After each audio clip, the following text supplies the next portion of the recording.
Now, by itself, this simple recognition won't usher in a new era of cooperation.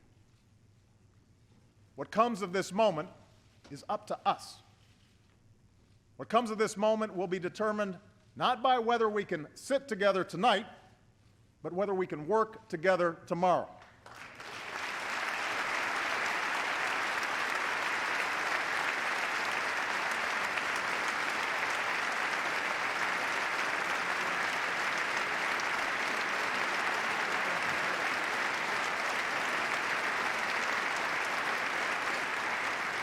I believe we can, and I believe we must. That's what the people who sent us here expect of us. With their votes, they've determined that governing will now be a shared responsibility between parties. New laws will only pass with support from Democrats and Republicans. We will move forward together, or not at all, for the challenges we face are bigger than party and bigger than politics. From the President's State of the Union address just last month, on behalf of the students joining us from the Cable Center, we want to welcome 5 former members of Congress. Collectively, they represent over a century of experience in the U.S. House of Representatives. John Spratt is a Democrat from South Carolina, the former chair of the House Budget Committee. Also, Chet Edwards, a Democrat from the Waco, Texas area, is joining us. Lou Frey is a Republican from Florida. Jim Jones is a Democrat and former ambassador to Mexico, and Bob Walker, Republican from Pennsylvania. Gentlemen, thank you all for being with us. Bob Walker, let me begin with you. When I say the word bipartisanship, what comes to mind? Well, bipartisanship, I think, is a place where everybody gets a chance to have their say. It seems to me that one of the mistakes that has been made in the Congress in recent years has been that we have shut down the process so that despite differences of opinion over things, those differences can't be properly aired. And I think that bipartisanship demands not that you abandon your own philosophy, but that you allow that philosophy to be debated, maybe even amendments to be voted upon, and that everybody has its say so that at the end of the day, both in committee and on the House floor, the House has a chance to work its will. Congressman Jim Jones, did we have that when you served in Congress, and do we have that today? We had it to a degree when I was in Congress. Something happened after the assassination attempt of President Reagan. We had, first of all, there was a general change in Congress. The Republicans controlled the Senate for the first time. We Democrats controlled the House. Ronald Reagan was elected president. There was obviously going to be a major change in policy. Dave Stockman, who was his OMB director, and I worked together in the transition to see what we could agree on a bipartisan basis. We disagreed on defense spending, we disagreed on education cuts, we disagreed on the tax program, and our attempt was to try to agree on as much as we could and then take the things we disagreed on onto the floor.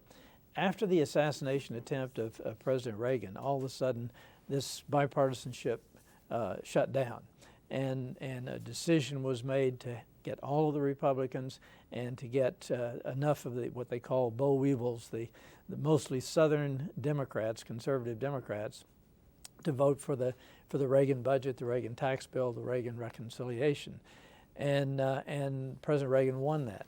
That was very embarrassing to Tip O'Neill, the Democratic Speaker, and the Democrats came back the next year and took advantage of a mistake that the Republicans had made on a Social Security cut and won the '82 elections. And that was sort of the first sort of very partisan approach to major issues that I can recall in my time. And it sort of escalated up from there. First President Bush tried very much to reinstate bipartisanship. He did not succeed, and he actually cost him politically. And then things that happened in the 90s and this last decade made it even worse. So I think it's sort of evolved. There's much more partisanship, and I don't think that's best for the country. Chet Edwards, the students have been reading a book, and you certainly know Tom Mann and Norm Ornstein. The book is called Broken Branch, and they say in the book, quote, restricted debate, loose interpretation of the rules, and a distortion of the role of the speaker identifying those as just some of the problems with today's House of Representatives, and one of the reasons why there seems to be such a sense of discord between Democrats and Republicans. Well, I think Bob talked about that. With the minority party in the House, where minority rights can be more limited in the Senate, when those rights are stepped upon, the minority party, whether Republican or Democratic, doesn't have much motivation other than to burn the House down, bring it down and replace the leadership. So I agree with Bob that bipartisanship means allowing all voices to be heard.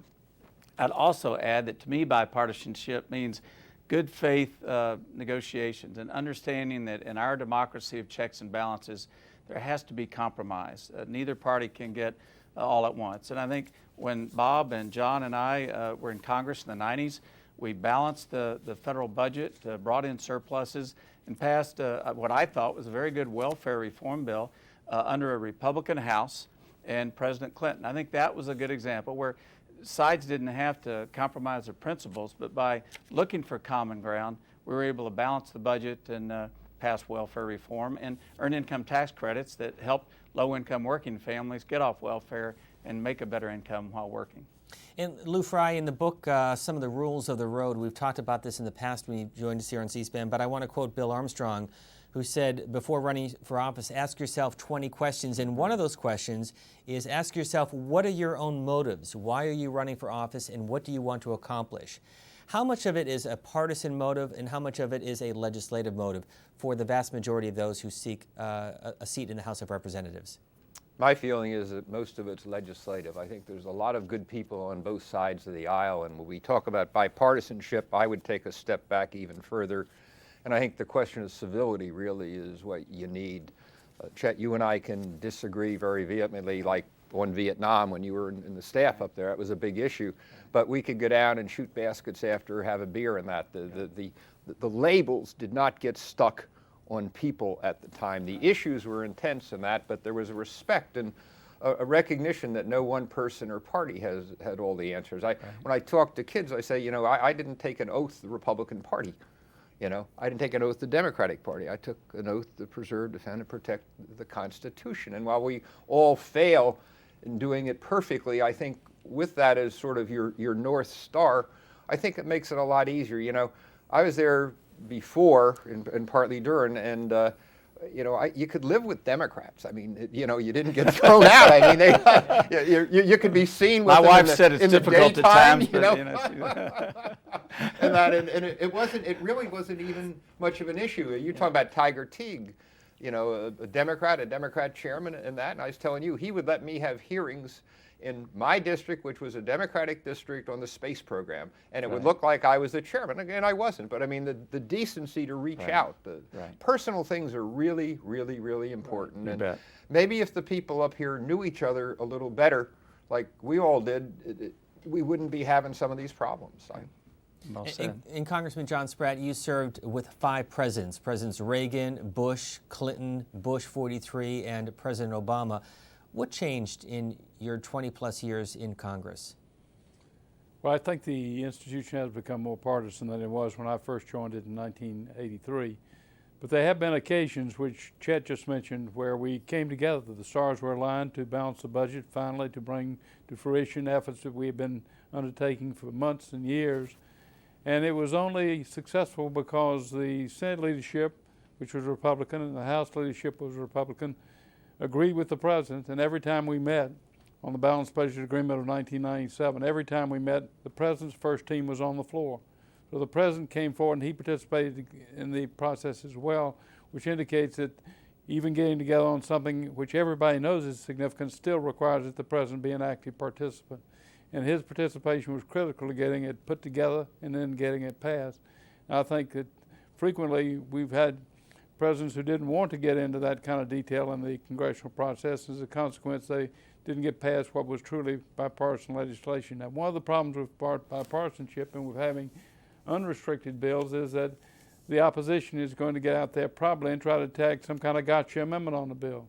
And given the fact that Democrats frequently were operating with small margins, given the diversity of our caucus, an amendment like that, a gotcha amendment, could sink the whole legislation or create something that we couldn't muster a majority on. Congressman Walker, we're going to get to some student questions in just a moment, but during your tenure in the Senate, we watched you very closely on C-SPAN, and nobody knew the rules better than you did when you were in the House of Representatives. But I want you to take a step back and explain the differences between the House and the Senate. We were talking about the filibuster, as you well know, Senate leaders looking at possible changes in the filibuster. That did not take place in the U.S. Senate, so the minority will still have the ability to block legislation. But explain the differences between the House and the Senate and how the rules affect the ultimate passage of legislation. Well, the main difference is that in the House, the rules are stacked so that the majority can win every day. The majority can always figure out some way to win. In the Senate, the rules are such that individual members have tremendous power, and so minority rights are protected in a variety of ways. And it makes the two bodies very different. I often say when I'm talking to academic audiences that you basically have, in what the forefathers created, two houses that hate each other, not at a personal level, but simply institutionally. That the things that the Republicans in the House, when we were in the majority before, wanted to get done, they got very frustrated when Bob Dole and the people in the Senate couldn't get the things done as quickly as we would like. And they got very frustrated with the fact that we kept sending things over that were impossible to do in the Senate. And so you normally always have a real difference between the leadership of the House and the leadership of the Senate anytime that you have a real issue or you have a set of party philosophies that they're trying to enact. So they are just institutionally very, very different bodies. Jim Jones, you served under a number of presidents going back to Richard Nixon back in the early 1970s. If you could change one thing about the institution, is there something you'd like to see changed? About the House of Representatives, basically, I think Lou Frey hit it, and that is to have more civility in the body. And that requires both sides to have a certain amount of trust in each other. I mean, both sides of the aisle to have a certain amount of trust.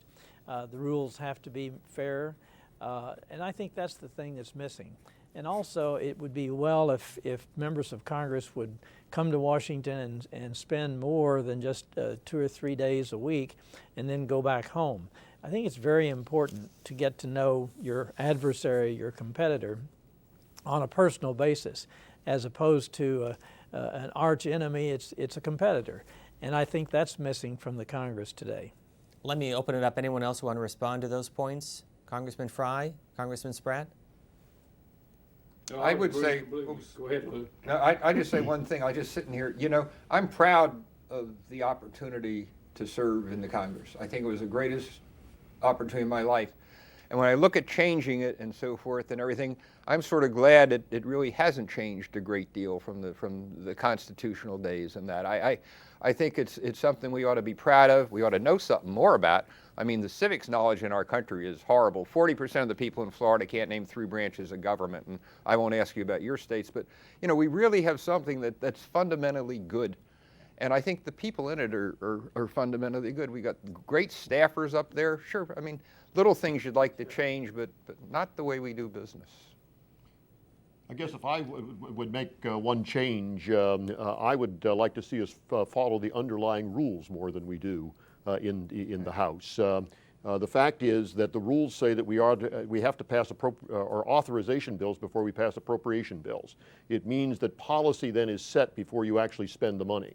And I'm disturbed that in the last several decades, we have gotten away from the authorization process. We have agencies of government that have gone 20 years without a proper authorization. And I find that very disturbing because I think that's where a lot of this has gotten off track. It's where we ended up with huge numbers of earmarks because people didn't have an authorization process in which to get the right kinds of policies set. And so I'd really like to see us get back to following the rules as the rules are set insofar as you possibly can.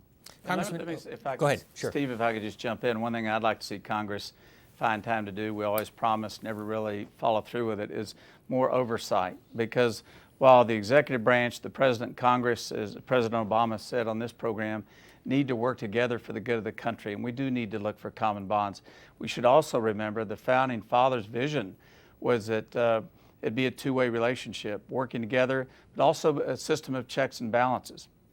And as imperfect as our system is, that system of checks and balances has kept any one president or any one Congress from getting too much power and moving us away from the democracy that we should cherish even today, as imperfect as it is and as imperfect as those of us who've served in it are. Well, let me pick up on that point, Congressman Edwards, because it was one of the big issues that came up when the Democrats lost control of the House of Representatives.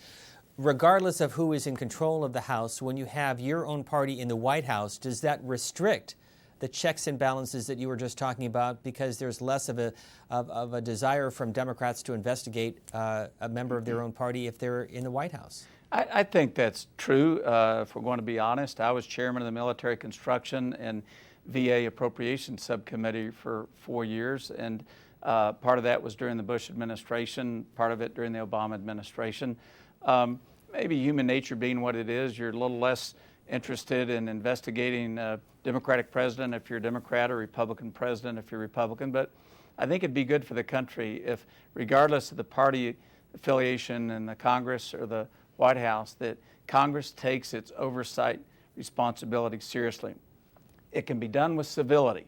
We shouldn't misinterpret. There's nothing wrong with debate and oversight. That's our founding fathers' vision. The incivility that I think that we've seen in recent years is something that is counterproductive. And Lou Frey, you saw that oversight during the Watergate investigation. Yeah, I was, I guess, fortunate enough to be one of the young elected Republican leaders, one of the 5 in those times. So I was new to the leadership business, and I would go down to the White House maybe once or twice a week, and it was strange. I mean, you had a president who was having, I think, a hard time dealing with reality. You would have someone there with a football running around, you know, and it was hard sometimes to get the president to focus on what the issues were, like what the appropriations bill was up, and he was very interested in the Helen Gahagan-Douglas elections and the Kennedy debates and so forth. So it was really a pretty frightening time, at least to me, to watch that and to sort of be part of it. But and by the way, one last thing, the person who did more to hold the White House together in those days was Alexander Haig. I know he gets a bad rap on that, but at that point, he was really holding what was left of the Nixon White House together. John, you were going to say something before, and I think I cut in on you. No, not really. I was only agreeing with you, but Well, keep going then. That's all right. I was asked to differentiate 5 different presidents.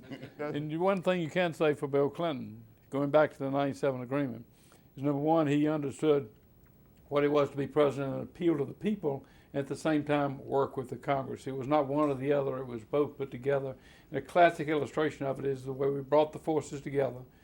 The opportunity was there, everyone sensed it, and we balanced the budget for the first time in 30 years with a balanced budget agreement in 1997. Wouldn't have happened without President Clinton's leadership, but even his leadership wouldn't have made it happen but for the fact that Democrats and Republicans both agreed this was an opportunity we couldn't pass up. We had to seize it and act upon it.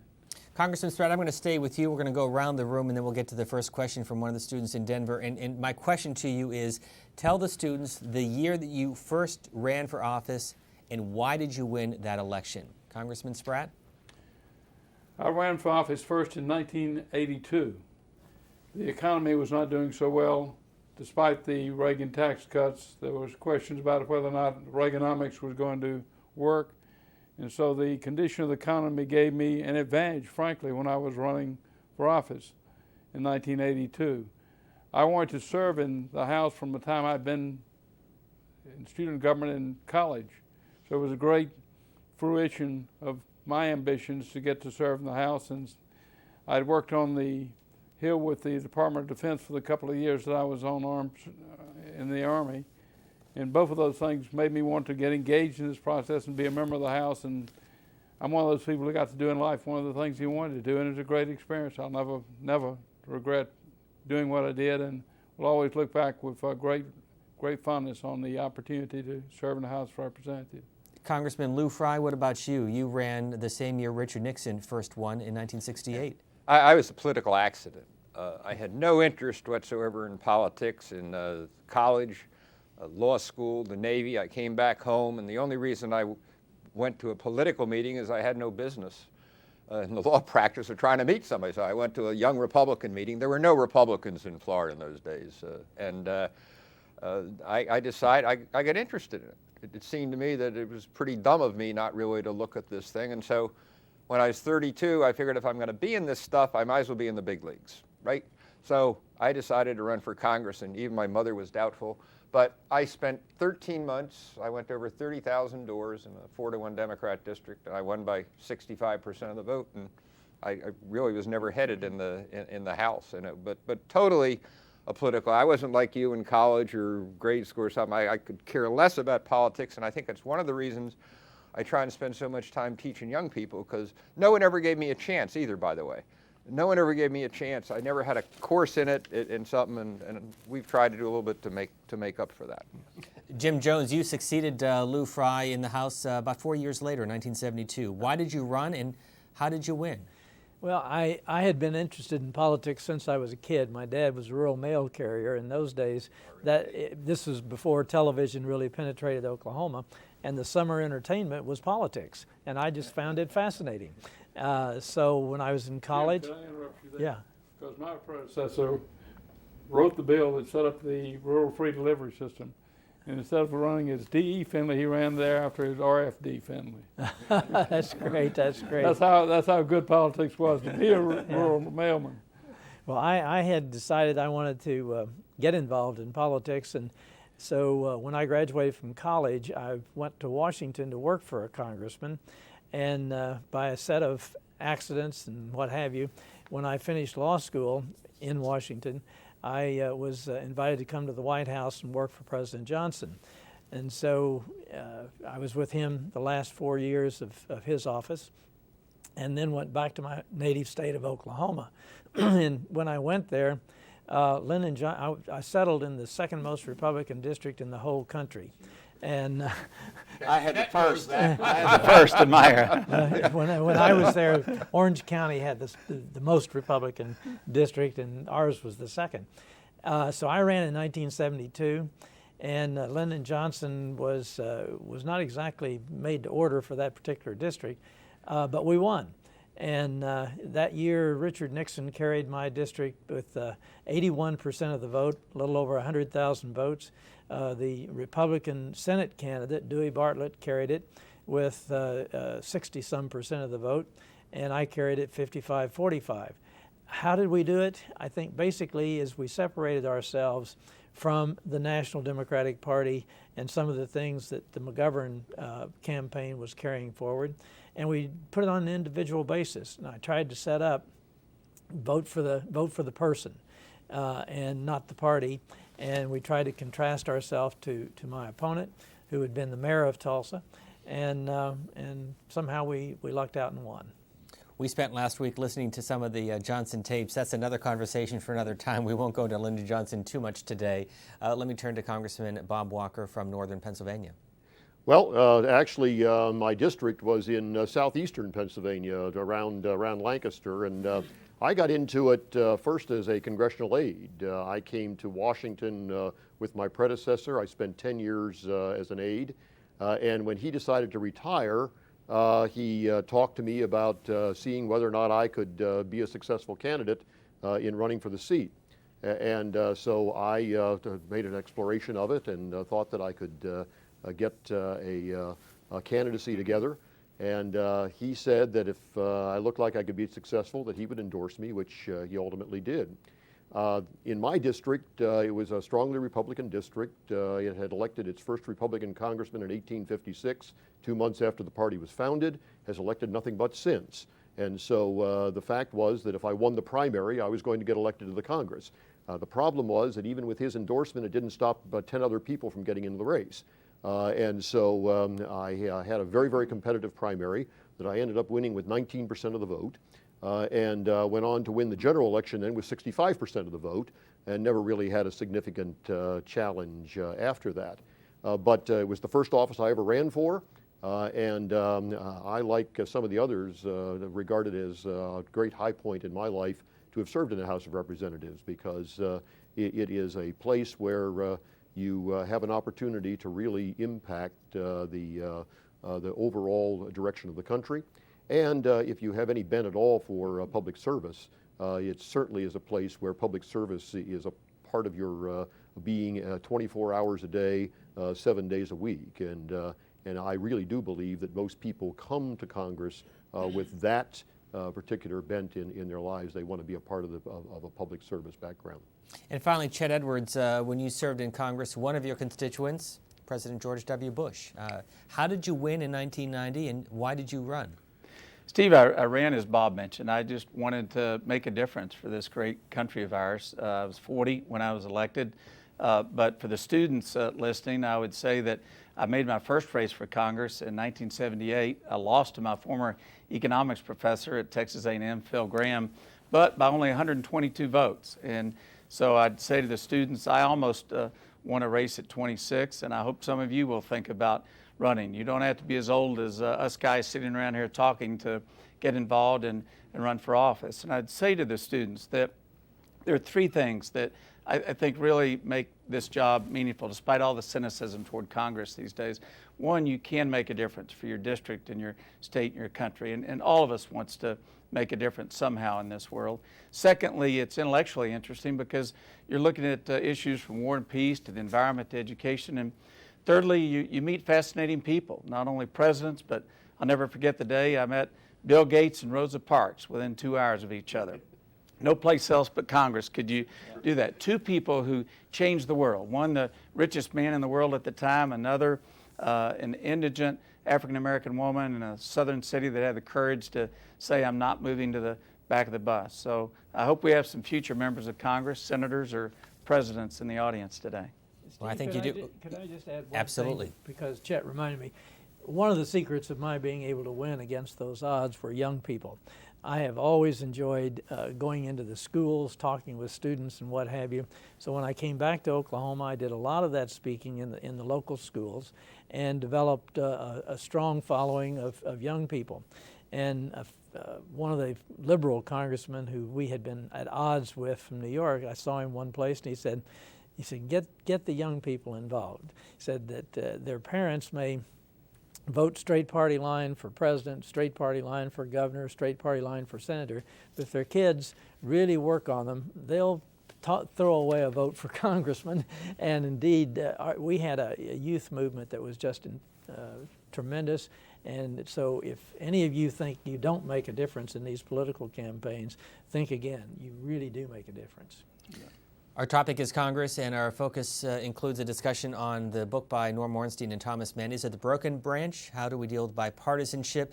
And where is Congress going now that we have Democrats in the White House and Republicans controlling the House and the Democrats still controlling the U.S. Senate? Our guests include John Spratt, Democrat from South Carolina, Chet Edwards, a Democrat from Texas, Lou Frey, a Republican from Florida, Jim Jones, a Democrat from Oklahoma, and Bob Walker, Republican from Pennsylvania. Let's get to some student questions. Jennifer, who's first? Our first question is going to be from Claire. Hi, thank you for being with us today. My question is for Congressman Edwards. I was wondering, I know you worked on the Homeland Security Appropriations Committee, and I was just wondering, how was it working on something that kind of never existed before, that you guys kind of, I mean, I know you weren't in charge of Homeland Security, but how was it to work on something that was new and you kind of got to decide, the way it was gonna be run and those kinds of things? Claire, thank you for asking that, because I think protecting our homeland is the first responsibility of the federal government, always has been and always should be. I was on that subcommittee, the Homeland Security Appropriations Subcommittee, for 4 years.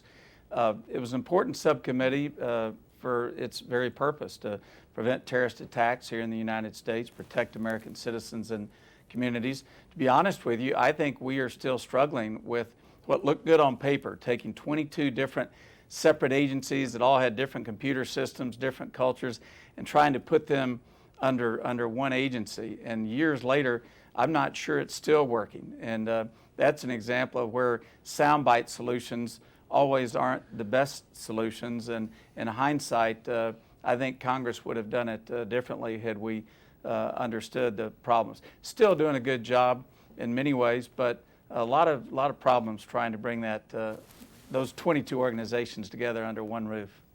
We'll go it'd be interesting, go ahead, Chet, Bob. I just saw a statistic, I think it was just today that I was reading something, that last year that the Homeland Security Agency had to testify on the Hill 285 times, and they had to submit 4,000 reports to the Congress.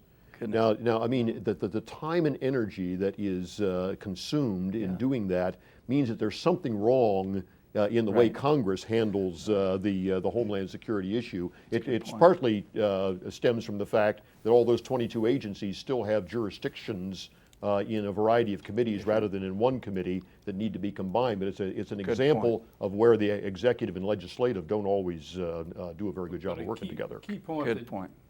Chet made was that it was not created from scratch. It's an amalgamation of 22 different agencies which all came together, and the effort here is mainly to rationalize what they were doing and energize what they were doing and improve their focus on the threat at hand. And from the agency standpoint, is it true that a lot of them were worried about their own little piece of turf that they had and somebody else not getting it? Right. Absolutely. And I guess one of the challenges, and Jim, you'd have a good insight because you served as President Johnson's chief of staff and also in the Congress and chaired the budget committee. But how do you have that balance between effective, active oversight of the federal executive branch and the presidency without having this ridiculous amount of repeated testimony and 4,000, what is it, 4,000 reports of some sort that had to be turned in. That I'm sure a lot of that is redundant and ineffective. There needs to be a better balance. I think Bob brings up a good point. We ought to look at better aligning that so that you don't have 15 different committees in the House looking at the same agency. But as you know, the problem in the Congress is that when committees start to lose jurisdiction over something that they've had jurisdiction on, it's one of the toughest fights in the Congress. You mean there's politics involved in this? Yeah, can I just add, there's a question I'd like to ask, because my feeling of dealing with the executive branch and the White House staff and all that is they're really a pain in the neck. And the feeling is mutual. Yeah, well, that's right. We had to deal with the Gestapo down there under Nixon to try and get through and everything, but it didn't really make any difference. Very few of the people at the White House really like the Congress, and they always want to say the president thinks or the president does or something. I really, I'm interested, but that isn't going to blow me away. Well, I handled the transition.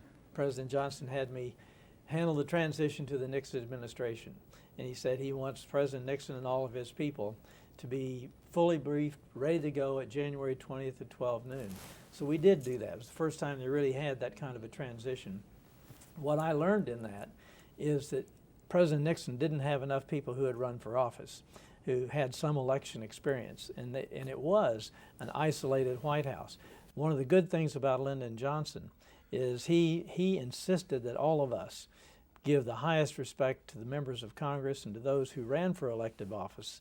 And we, as we were talking earlier, he said, you do not leave, doesn't matter what time you're going to leave tonight until you return all of their calls. So it's a question of, do you have a background and a respect for elective politics? And if you do, I think you see a White House staff that has a different attitude than the ones who have not had that kind of experience. You would look at a Carter White House as on one edge of it maybe. And I think the problem with the Carter White House was they did not have enough experience in politics in general. We used to, in the cloakroom, John, that was before you were there, but the common refrain was you don't want to be on two lists, either Nixon's enemies list or Carter's friends list. And they did not know how to really help your friends. We'll go to Kirsten Hitchcock, who's joining us next from Denver. Go ahead, Kirsten. Hi, thank you all for joining us. I was just wondering if any of you felt, blindsided by anything that you had to deal with in Congress, or if there was anything you wish that your predecessors had told you before you became members of Congress? Bob Walker, why don't we start with you? Well, I had a pretty good introduction to it, having spent 10 years on staff. What I found, though, was that it's very different being the person whose name is on the ballot and the person who has the responsibility for making the decisions, as opposed to the guy who may be right next to them that is watching over this, is dealing with it, but in the end you have some tough decisions to make. And I must say that my predecessor told me that. It was hard to realize, having been as close to it as I was, how much different it would be but there's a great deal of responsibility that you shoulder as soon as it's you that has to be held responsible. Lou Frey, what about you? Two quick things. One, President Nixon personally assured me that there was no smoking gun. He had helped me get the Senate nomination in '74 in Florida, and my payoff for being the Nixon chairman with Julie Nixon, Eisenhower, and George Bush was to get him to come to my small university, which is now the second largest in the country, and be the speaker. And of course, at that point, nobody wanted to ride down with Nixon, and he took me to the back of the plane and looked at me. We were talking at lunch, and he said, there is no smoking gun, and and obviously blindsided. The second one, very quickly, is I just was elected, and we had a big simulation industry, defense industry, in Central Florida. And I read in the paper they were moving it out to a Democratic district. And, there I was. I called the White House and said, do you have a job? And they said, what for? I said, well, you just killed me. Fourth Republican ever elected to Congress, and you moved the industry out and everything, and everybody says I'm weak and incompetent, and so I need a job. And somehow or other, Secretary of Navy came down and somehow looked at it and reconsidered, and they didn't move it, which is another thing. But boy, you talk about blindsided. I mean, you pick up the paper and nobody tells you, and goodbye job. Chet Edwards, I'm going to have you listen to a piece of sound. We did an interview, one of the final interviews with President Bush in December of 2008, shortly before leaving office, and we asked him about the issue of bipartisanship. Here's what he had to say. Well, in fact, you said on December 14th, 2000, I'm optimistic that we can change the tone in Washington. I believe things happen for a reason, and I hope the long wait of the last 5 weeks will heighten a desire to move beyond the bitterness and the partisanship. Yeah. That was a hopeful person saying that. And, there was Are you less hopeful? Am I less hopeful now? Well, it didn't work out the way I was hoping it would. In other words, the tone didn't.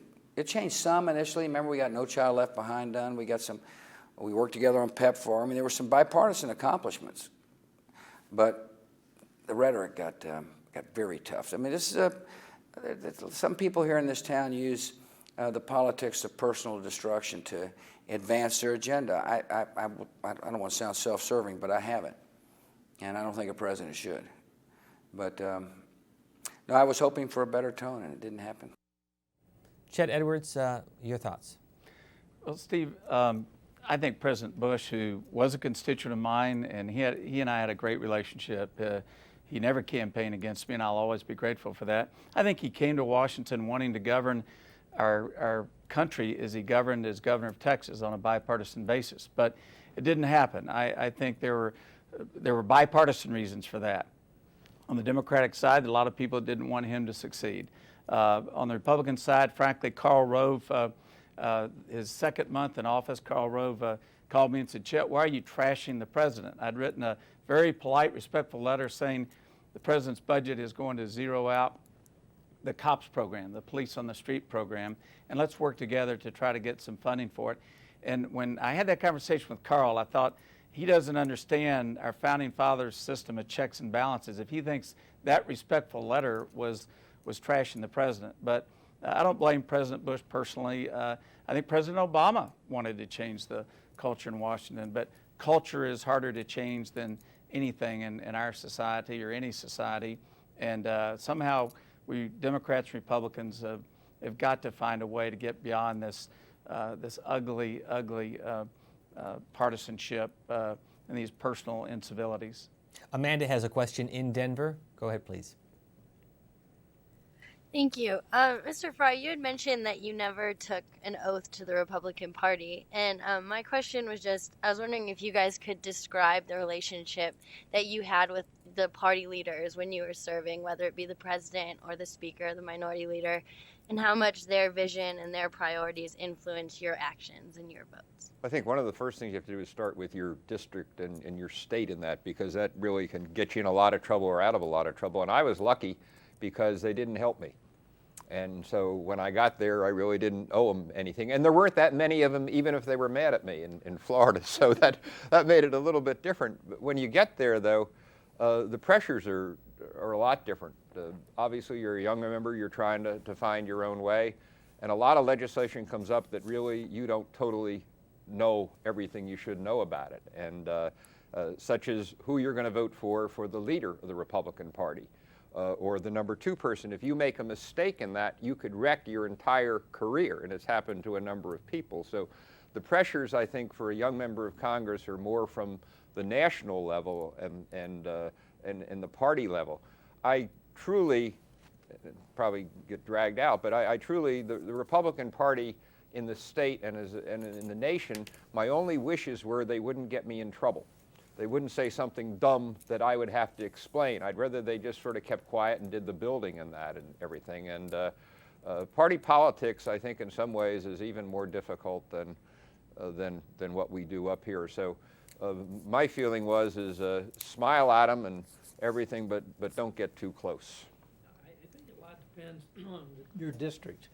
Yeah. If you represented the Democratic district, I represented a Republican district. Yeah. Chet had, so I think it depends where your allegiance is. If your district is lined up with your party leadership, you pay a great deal of attention to your party leadership because they can advance you within the House.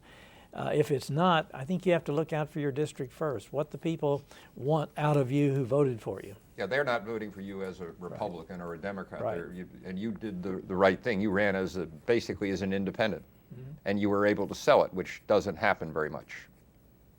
Let's go back to Denver. Jennifer, who's next? Greg has the next question. Go ahead, Greg. Thank you for speaking with us today. It's a great privilege, I think, to be able to talk with you all today. I guess my question, the country seems to be moving towards the center on many issues, with as much as 40% of the country identifying themselves as independent.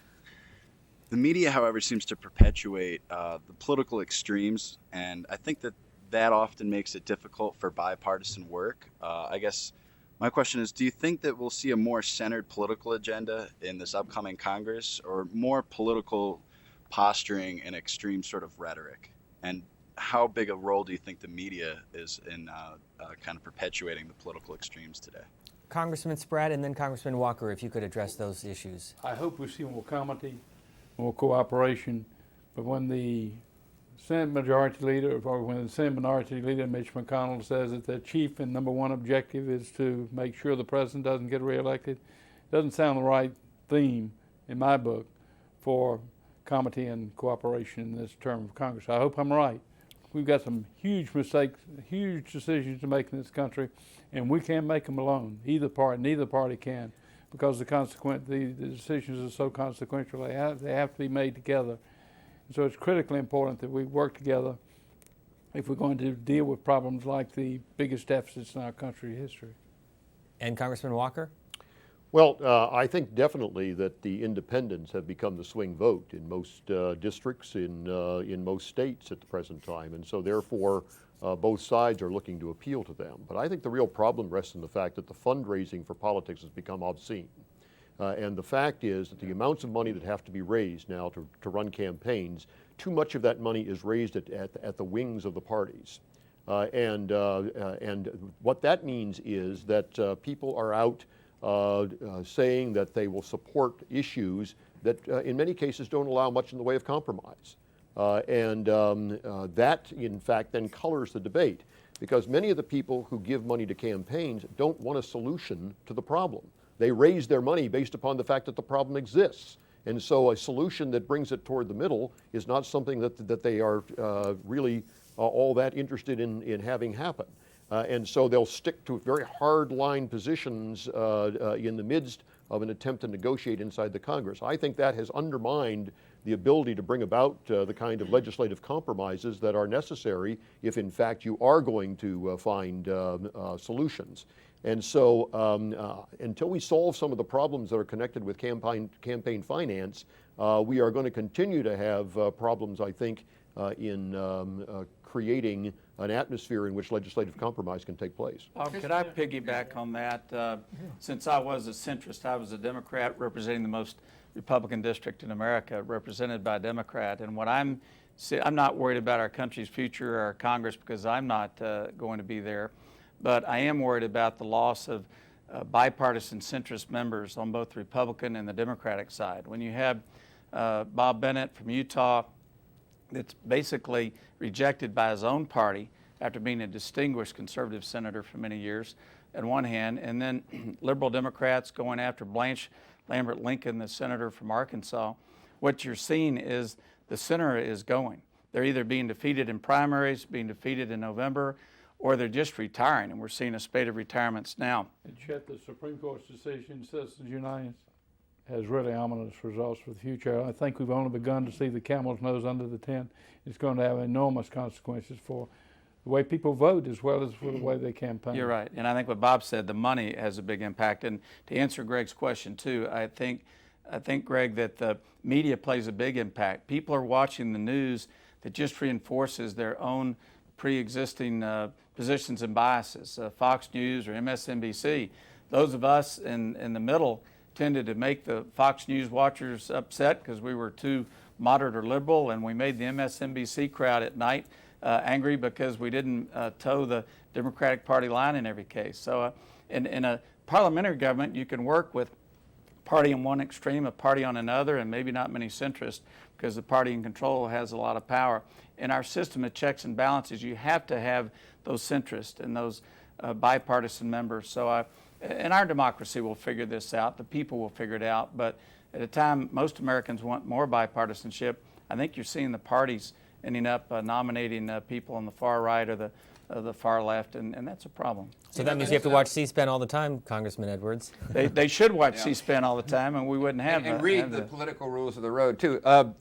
There's a difference this time, and that is that this is the first time that you could see a viable third, fourth, and fifth party. When we had Perot, it was 21% of the vote. There was nothing under him at all. He had no base at all. But now you're seeing where you can get a base nationally. And I've said to my Republican friends who won, rent, don't buy. Because the tide that swept you in can just come along and sweep you out. And I don't think people are going to be satisfied with a stalemate or with a no vote. And it's going to put a lot of pressure on the Republican Party. And I really feel to a certain extent that if the Republican Party doesn't do something this time, it's really not going to be their second chance. It's going to be their last chance, because I think you're going to have a Tea Party, a Green Party, a Conservative. It's going to look like the New York ballot. And so I'm sort of encouraged by it, because I think it's really going to force the members of both parties who want to do a good job and want to stay there to come up with some legislation despite the press and some of the other problems. But I believe in Santa Claus, the Easter Bunny. So let me show our C-SPAN audience the book, Lou Frey, that you edited, The Political Rules of the Road. And Ambassador and Congressman Jim Jones, I want to turn to you and ask you about a piece of legislation that was probably one of the most significant pieces of legislation in the 20th century, and that was the Civil Rights Act of 1964. We did an interview with a documentarian from the University of Minnesota, and he basically looked at the life and career of Hubert Humphrey. In this piece of film, you're going to see Senator Strom Thurmond, who was opposed to the Civil Rights Act, and the agreement that came about between a Democrat, Hubert Humphrey, and a Republican, Senator Everett Dirksen. Let me show this and have you come back, Congressman Edwards, and explain why that was so significant. The main thing that we ought to press on them is to get it. The delay is going to be disastrous. After 2 months, Humphrey was exhausted and worried, feeling pressure from both the president and civil rights leaders. Finally, Everett Dirksen broke his silence with 22 amendments. When civil rights leaders demanded a tougher stand, Humphrey pleaded for patience and took Dirksen into a one-on-one closed-door session.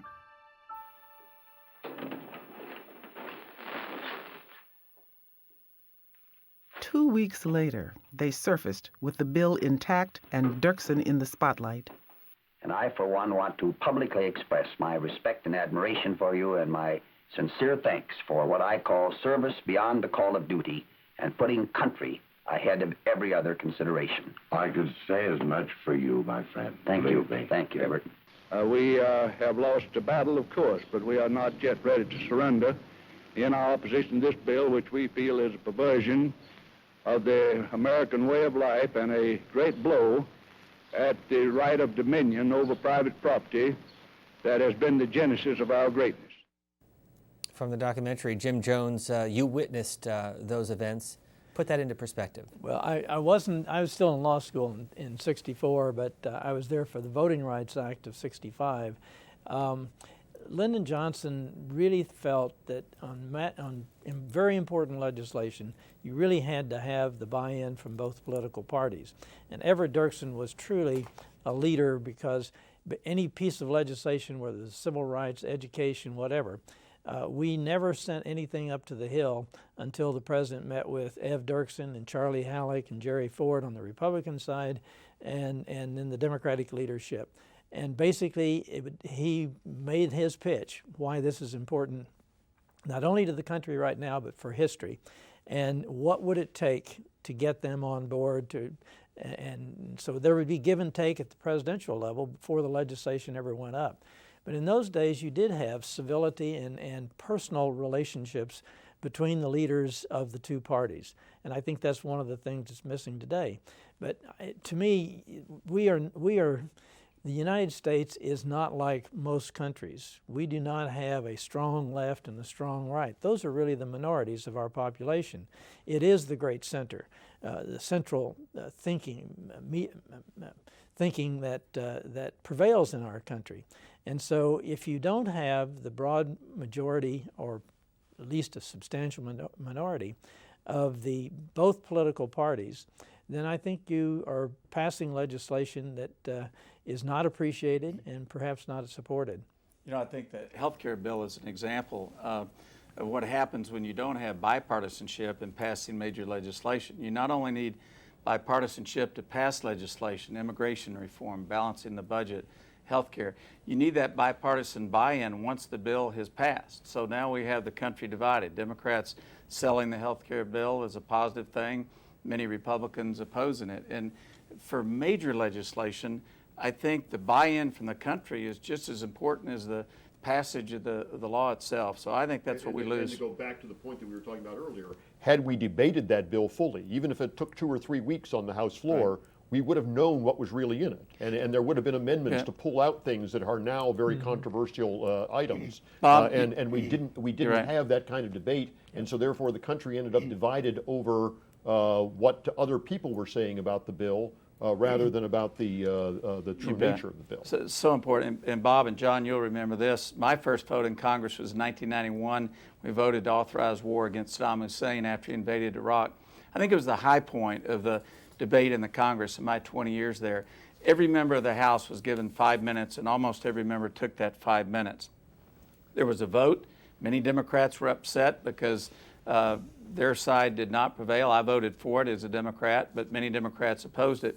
But because there was this open, respectful debate, and members made no attempt for partisan gain or personal attack, the country then bought into this war, and then troops going to Iraq didn't have to face the division that we saw during the Vietnam era when troops came home and were treated so badly. So, Bob, I think your point is so well made. Let's go back to another student question. Jennifer, who's next? Nick has the next question. My question is for generally anyone who wishes to field it, and I'd also like to thank you all for being here. But my question is, the political divide in this country has been described as acrimonious and or uncivil. Is that the case in interpersonal interactions with other members of Congress who are of differing parties? Is that the case, or is it actually quite civil? Maybe the two of you, you're more recent. Well, there's more civility and comity and cooperation, let's say at the committee level, between Democrats and Republicans as we mark up and bring a bill to the floor. Armed Services Committee is a good example. It's one of the committees that is the least partisan of all the committees in the House that does significant authorization work.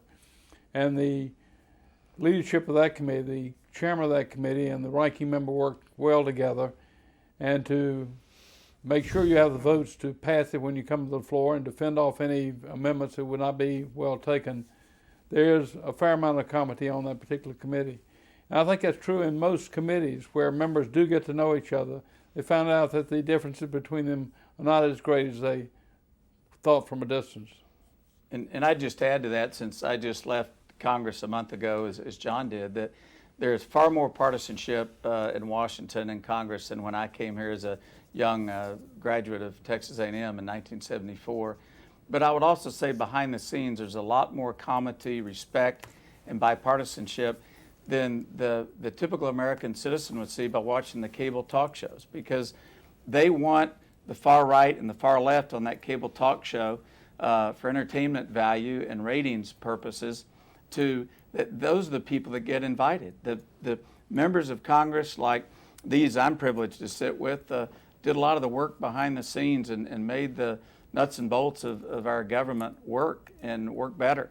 And they wouldn't necessarily. Huh? You're saying we're too bland to get on television? You know, keep your shirt on. There you go. But, you know, I tell you, it's I won't get into names, but you watch cable talk show, they don't invite the people that are working quietly, respectfully. That doesn't win entertainment value. And I don't know how you change that. And in this day and age, if you have 5% market share on a cable show, you can get a $10 million a year contract as an announcer. And so they want to focus on conflict and debate. In the national media, somewhat like that. When I passed our Veterans Appropriations Bill a year ago, last summer, we had 411 to 6 for that vote. So only 6 members out of 435 House members voted no. There wasn't 1 square inch on that bill in any major national newspaper, on any coverage on television. I didn't expect there to be. Why? Because it was a good bill. We worked with Republicans and Democrats together as we should have, but it wasn't conflict. It wasn't news. There's one other thing I think too. We got to. People talk about the money, and I think it's poison. I truly do. Yeah.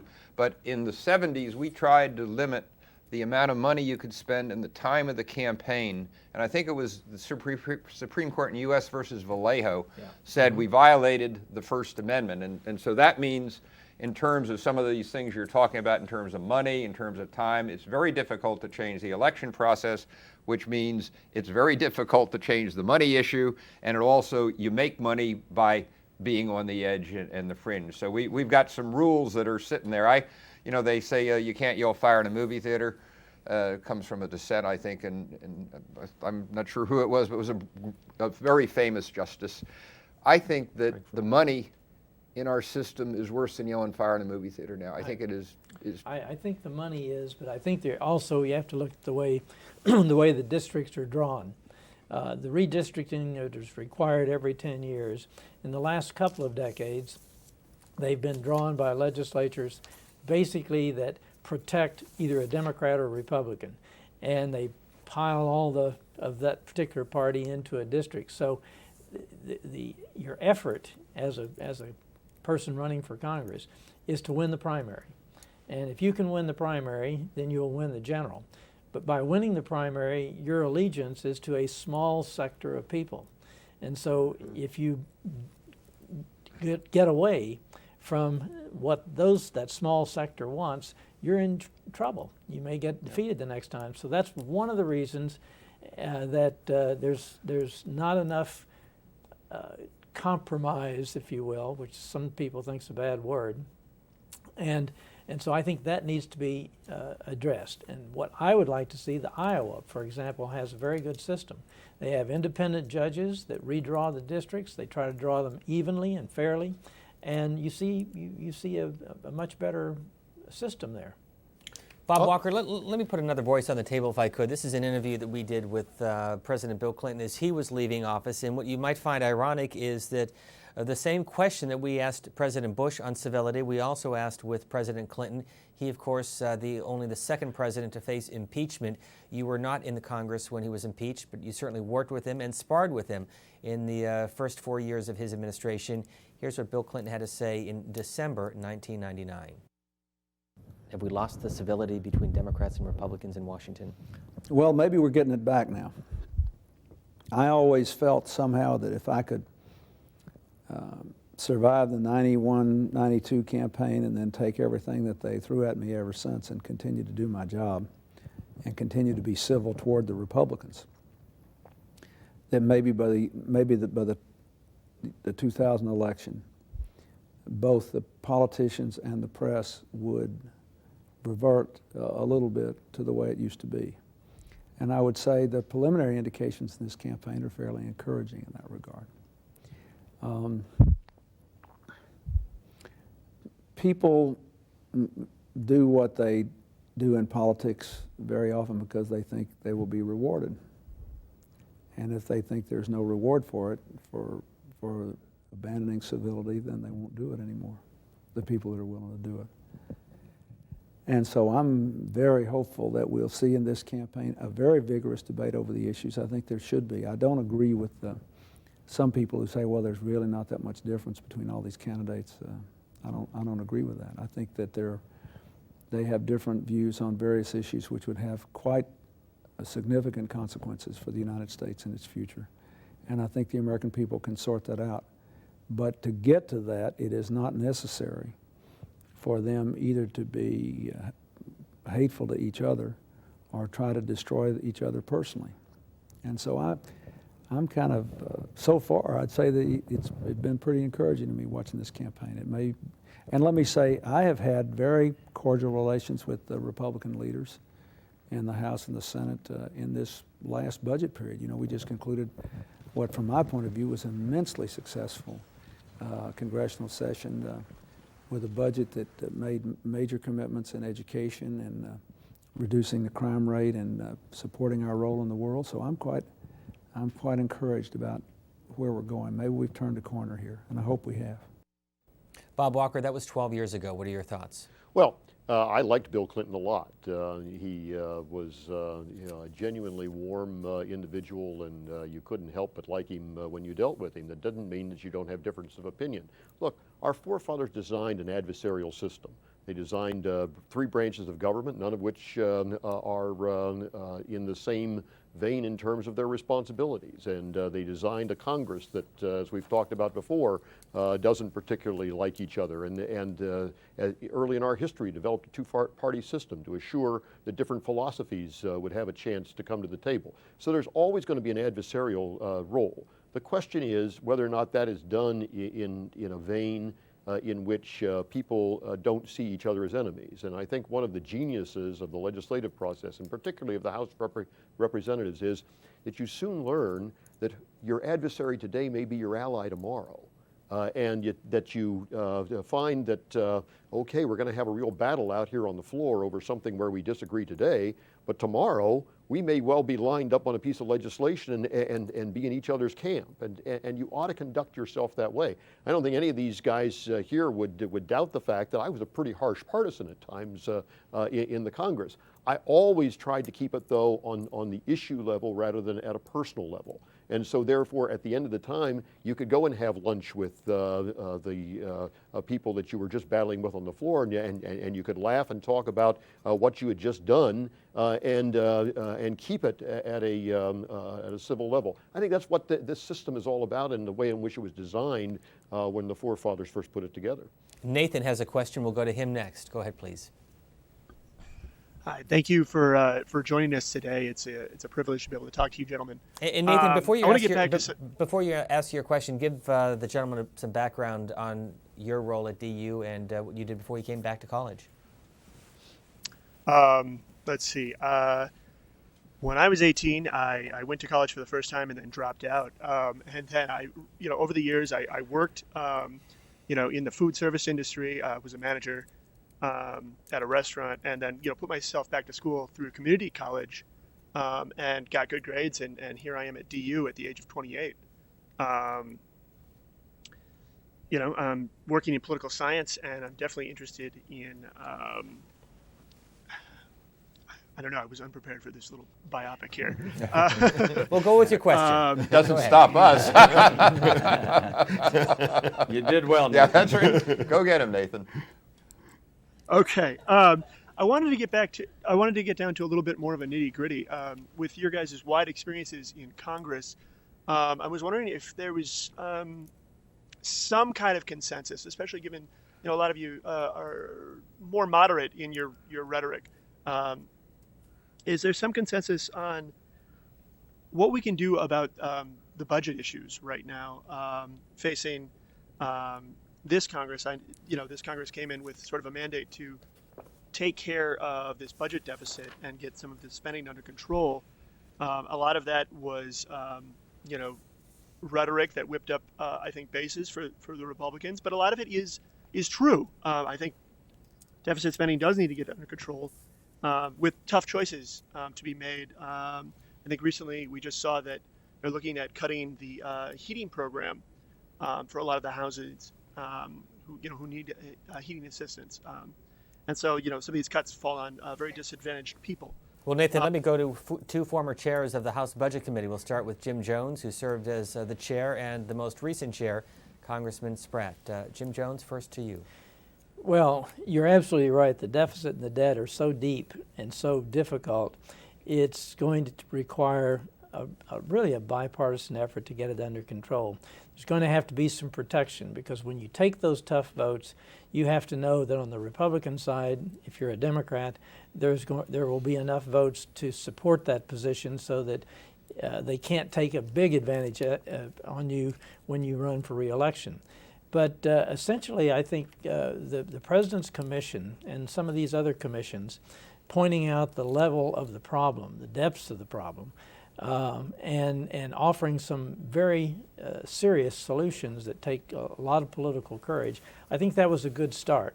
And so what we need to do now is to nurture that and nourish it. And I think that's got to come from the grassroots. That's got to come from the people. There has to be a willingness to sacrifice. This is the first war we've fought for the last 10 years where we haven't paid for it, haven't tried to tax our people to pay for the cost of the war. The tax cut in December was bipartisan, but that was all giveaway. It was not actually dealing with the deficit.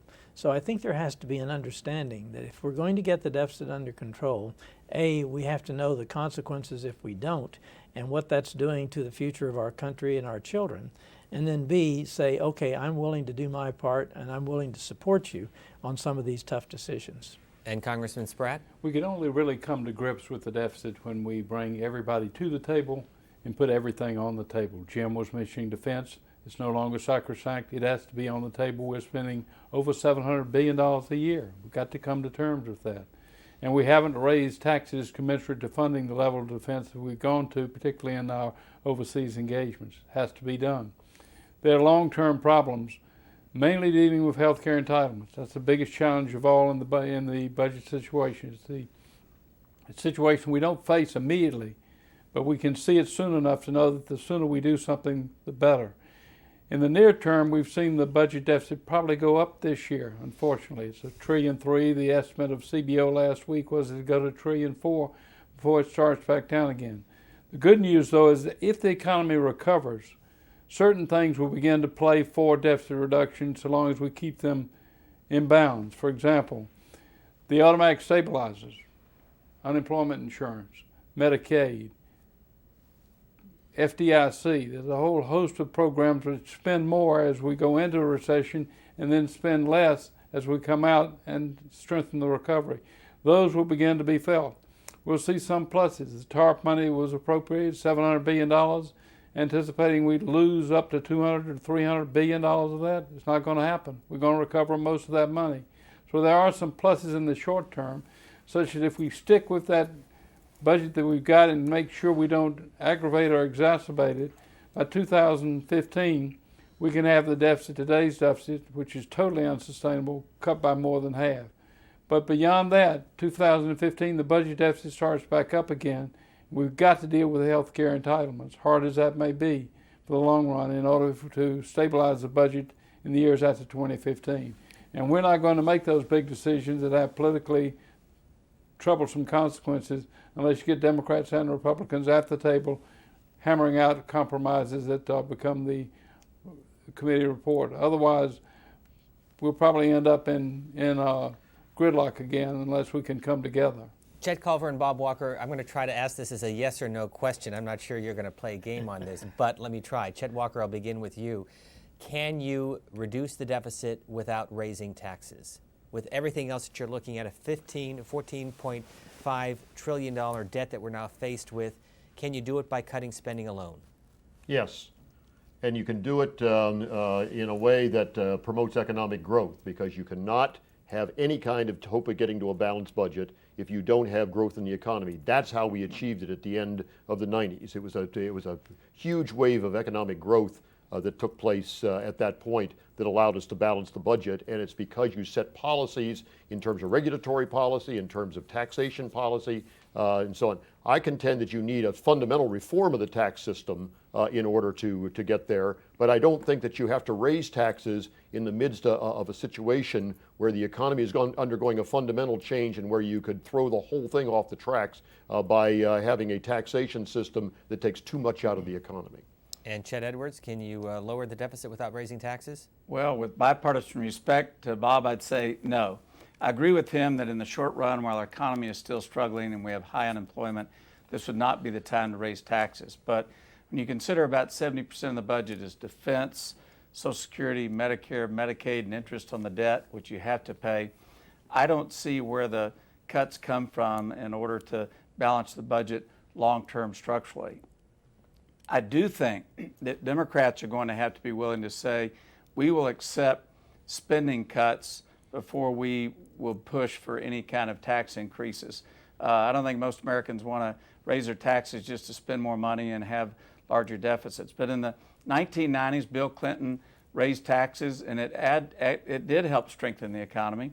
And with Republicans working on a bipartisan basis, spending was reduced, and that combination took the largest deficits in American history at the time and turning them into a balanced budget and then into a surplus.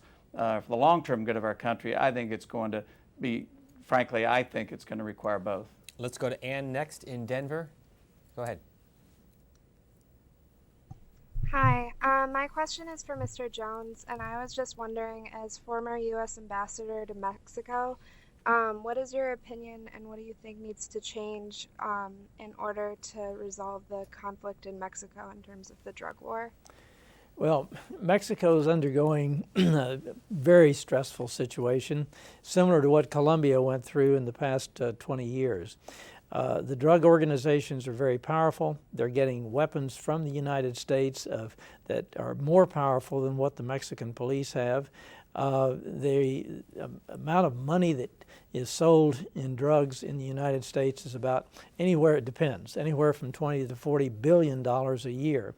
That money goes back to these drug cartels, and they can corrupt all kinds of local and state governments. So that's the big challenge. What the Mexican government is trying to do with the support of the United States is a strategy that I think will work. And that is to go after these drug organizations, try to disrupt them, try to get rid of their leaders. So far, that's created a huge internecine warfare among the drug organizations. So the 34,000 people that have actually been killed in this drug war in the past 5 years, that's mostly different drug groups fighting among themselves for territory. I think if the Mexican government keeps the pressure on, then I think they will be successful in the next 5 to 10 years in getting these terrible drug organizations out of Mexico. The problem is they will go to Haiti, they will go to Dominican Republic, they will go to Central America, because as long as the United States and now Europe provide such a huge amount of market money for these drugs and demand them, then I think you're going to find them supplied by someplace. And so the effort right now in Mexico is to try to get them out of Mexico by having the pressure of the military and this new police force that they're putting together to completely harass them and try to get them out of the country. But it's a serious situation. We really have to reduce the demand side of the United States. And I've said until illegal drugs become as unsocial in the United States as cigarette smoking is, until that happens, we're going to have to contend with drug organizations somewhere in the world supplying us. Let me go back to Bernie if he has a question for our distinguished panelists here in Washington. Bernie, I had a doctor appointment, had to leave, Steve. Okay. Who's next, Jennifer? Brendan? Go ahead, Brendan. All right, thank you. As representatives, I was wondering, how is it that you juggle the needs of your constituents along with the direction your party is going, along with the need to compromise with the people on the other side of the aisle? Some of your constituents may not want this compromise, and some of your constituents who may not have voted for you may not agree with your party, but they're still your constituents nonetheless. So how is it that you juggle all of these needs? Lou Frey, let's start with you if we could. Well, I think your responsibility is frankly to try and understand the issues and then vote what you believe. If the district, for instance, is on the 18-year-old vote, which I happen to introduce, 80% of my district was against it.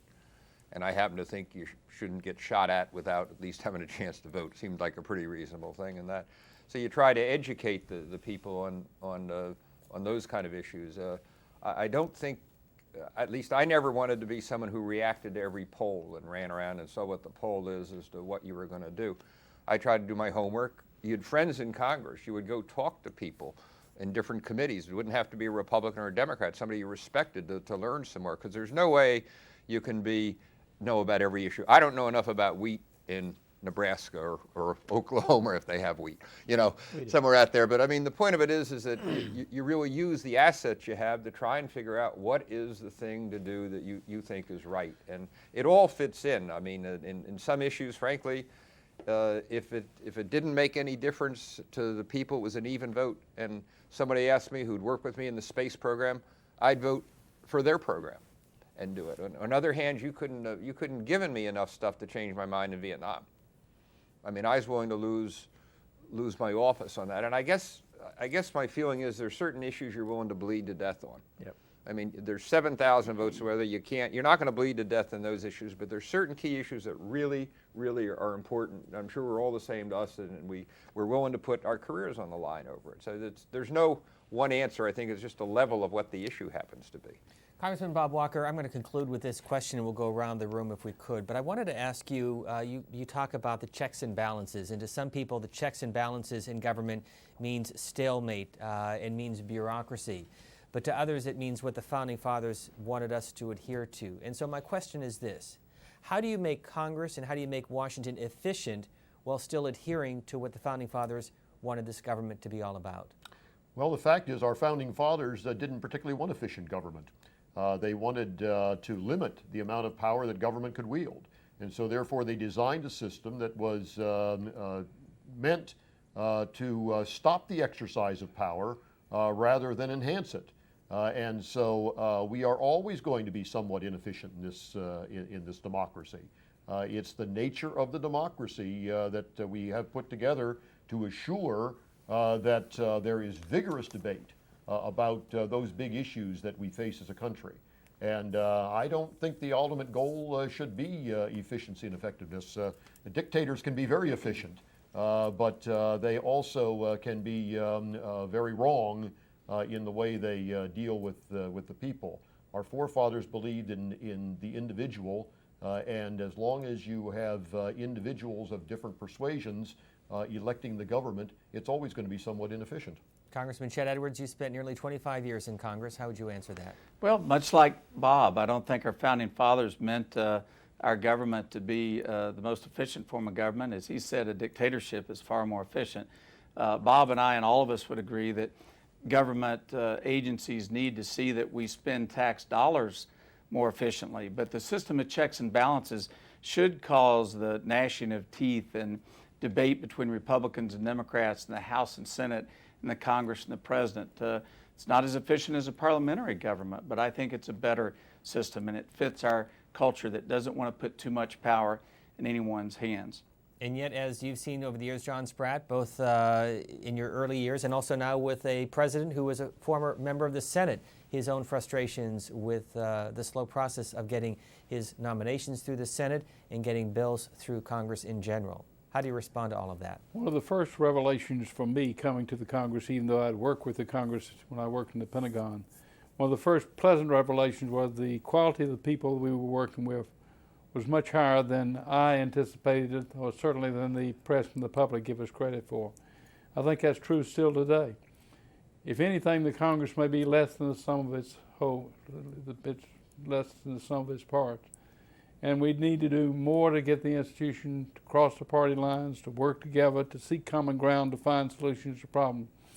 If we can do that, this great country of ours can, I think, once again respect the Congress they've elected and sent to Washington to get the job done. I can only hope that we get it done in the circumstances we have now with a divided government. But I still have a great respect for this government. After 28 years of serving there, I think it is a very, very capable government and serves well the interests of the American people. Congressman Lou Frey, how do you respond? I think one of the things that we need in order to keep this system, which I agree with Bob so much about, is for people to understand it. I think we're playing a football game where half the people don't know what the rules of the football game are, and I think working with young people is one of the ways. Senator Graham, who and I took 4 years to pass a bill in Florida to get civics taught in our state. I mean, what a wild idea to teach civics, and we now start in first grade. But it's going to take a number of period of time, and if the people of this country don't appreciate what the system is we have and understand it or care about it, I don't care what we do with that. It ain't going to work. But I think it's going to work, and I just think we've just got to spend some time at the front end of this problem, which is working with young people and students and that, and trying to explain what it is, because I'm certainly not ashamed of our system. I think it's a good system, warts and all. Ambassador Jim Jones, you get the last word. I agree with everything that's been said in this round. You're all getting along here. And I would just summarize what Winston Churchill said about the U.S. government. It's the worst form of government in all the world except for all the others. Amen. Well said. We want to thank Ambassador and former Congressman Jim Jones joining us in our discussion. Also in our Washington studio, Chet Edwards, Democrat from Texas. John Spratt, Democrat from South Carolina. I apologize. John Spratt, Democrat from South Carolina. Lou Frey, Republican from Florida, and Republican Bob Walker of Pennsylvania. On behalf of the Cable Center and here at C-SPAN, thank you for participating in this educational project. Thank you.